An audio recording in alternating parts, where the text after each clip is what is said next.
Essa revolução financeira está apenas começando.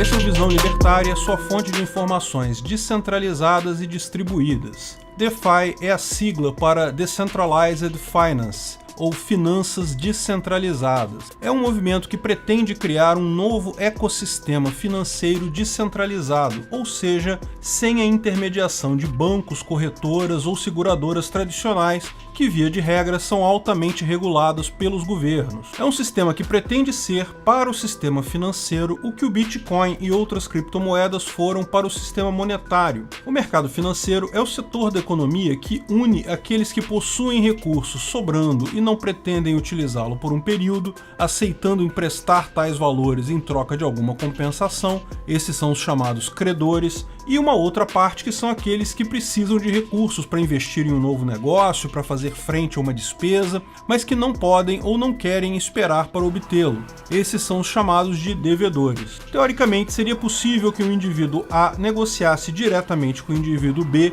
a realização de um empréstimo, porém essa poderia ser uma solução ineficiente. Isso porque seria necessário que os mesmos entrassem em contato, houvesse confiança mútua, coincidência nos termos de interesse sobre prazo e valor a ser emprestado, isso sem falar no tempo e esforço de negociação. Para fechar essa lacuna entre quem precisa de fundos e quem os possui, o mercado tradicional apresenta as instituições financeiras. Essas instituições, sejam elas bancos, corretoras, seguradoras ou casas de câmbio, entre outras, fazem a intermediação entre os dois lados. Por exemplo, o indivíduo A realiza um depósito no banco X, o banco então repassa esse depósito para o indivíduo B, que se compromete a devolver o valor acrescido de juros num prazo determinado. Tudo belo e moral, porém caro e ineficiente. Existe todo o custo do intermediário desse financiamento, do próprio banco, o prédio, as pessoas. Além disso, hoje essas instituições têm uma relação simbiótica com o governo, que os regulam através de bancos centrais. Isso não apenas inclui mais uma camada de ineficiência na forma de impostos e taxas, mas também regulamentações e leis que acabam por dificultar o negócio. Essa relação entre governo e instituições financeiras acaba estabelecendo regras que dificultam a entrada de novos participantes nesse mercado,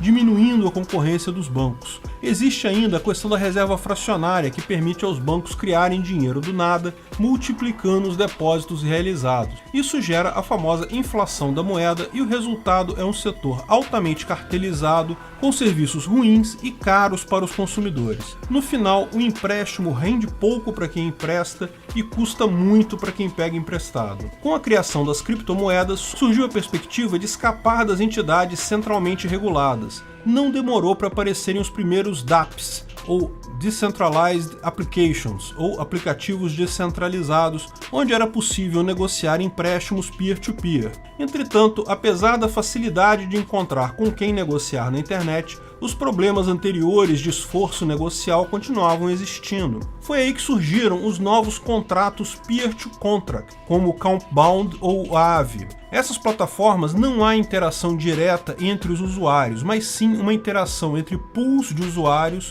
grupos de usuários credores e tomadores, mediada através de um smart contract. Um smart contract é um contrato executado automaticamente em uma blockchain através de um algoritmo pré-estabelecido, tornando a alocação de recursos mais eficiente. Hoje, a rede mais utilizada para esse tipo de aplicação é a do Ethereum. Vamos supor que B precise de um empréstimo de curto prazo para pagar a conta de luz, por exemplo. Ele trava um criptoativo como garantia no smart contract, podendo ser um Bitcoin que ele não quer vender, afinal ele acha que o Bitcoin vai valorizar, e recebe uma stablecoin como a DAI ou USDT. Stablecoins são moedas pareadas ao valor do dólar, que ele pode então usar para pagar a conta de luz dele. Após o pagamento no prazo pactuado, o usuário desbloqueia o ativo anteriormente travado. Caso o pagamento não seja realizado, a plataforma vende a garantia para pagar o empréstimo. Repare que nesse caso, a taxa de juros é definida em tempo real pela oferta e demanda dos fundos, ou seja, ela não é definida por um grupo de burocratas, como é o caso da Selic no Brasil, que depende de uma votação a cada 2 meses de diretores do Banco Central.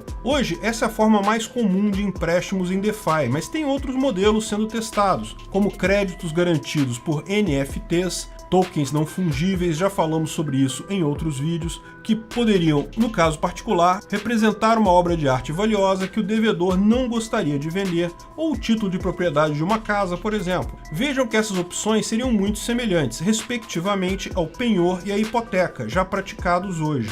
Outra possibilidade são empréstimos sem garantia. Nesses casos, um terceiro seria responsável por avaliar o risco de crédito do devedor e avalizar o empréstimo, pagando no lugar desse em caso de default, podendo, é claro, cobrar pelo serviço. A pergunta que pode surgir é: quem controla a plataforma? Após o lançamento, o contrato seguirá as regras programadas, porém, eventualmente, mudanças no protocolo podem ser necessárias. Os primeiros projetos DeFi mantinham nas mãos dos desenvolvedores iniciais a capacidade de realizar as alterações. Entretanto, a maior parte das plataformas está realizando a transição para modelos de governança descentralizada também. Mineradores e provedores de fundo passaram a receber criptoativos chamados tokens de governança. Os proprietários desses tokens passam a ter o direito a votos nas propostas relativas a alterações no modelo. Existem também aplicações já implementadas para outros serviços. Há, por exemplo, a Uniswap ou a SushiSwap, que substituem corretoras e casas de câmbio.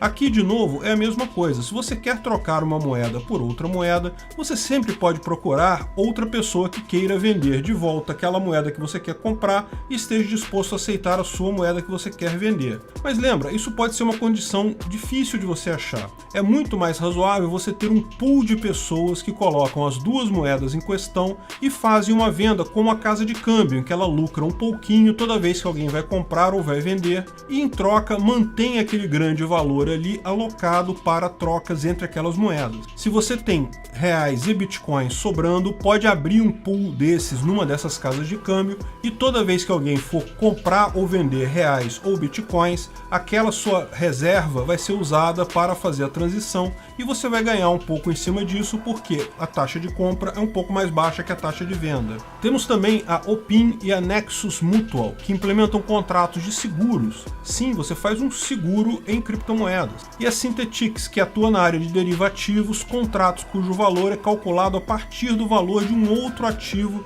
subjacente. Opções de compra e opções de venda. Esse ativo subjacente pode ser uma commodity, ouro ou petróleo, pode ser um índice como o Ibovespa, ou pode mesmo ser uma criptomoeda, o Bitcoin. Em janeiro de 2021, estimava-se que mais de 20 bilhões de dólares estavam investidos nesse setor de DeFi. Entretanto, esse montante só tende a crescer, não apenas com o crescimento da sua adoção, mas também porque muitas aplicações deverão ser desenvolvidas, substituindo cada vez mais serviços financeiros regulados que utilizamos atualmente, e criando outros que sequer imaginamos. Essa revolução traz dois grandes benefícios. Primeiro, o baixo custo, visto que essas plataformas descentralizadas são muito mais baratas que um banco tradicional. Não tem prédios, não tem funcionários, não tem nada. Mas principalmente por funcionar de forma descentralizada, impede que governos proíbam seu uso, como por exemplo, via uma lei de agiotagem, ou cobrem imposto ou confisquem valores. Todos os usuários são representados apenas por suas carteiras, ninguém sabe quem está ali.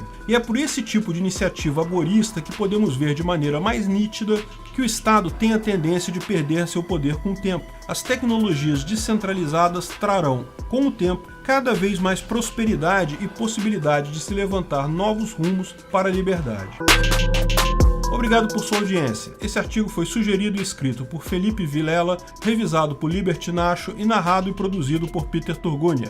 Esse vídeo foi um oferecimento de armataweb.com, cloud e serviços de data center. 100% de compromisso com a satisfação e privacidade dos clientes. Aceitamos Bitcoin. Veja o link na descrição do vídeo. Se você gostou desse vídeo, clique no like e compartilhe ele em suas redes sociais. Se inscreva no canal para nos ajudar, clicando no botão vermelho abaixo. Se quiser ser avisado de novos vídeos, clique no sininho ao lado. Até a próxima!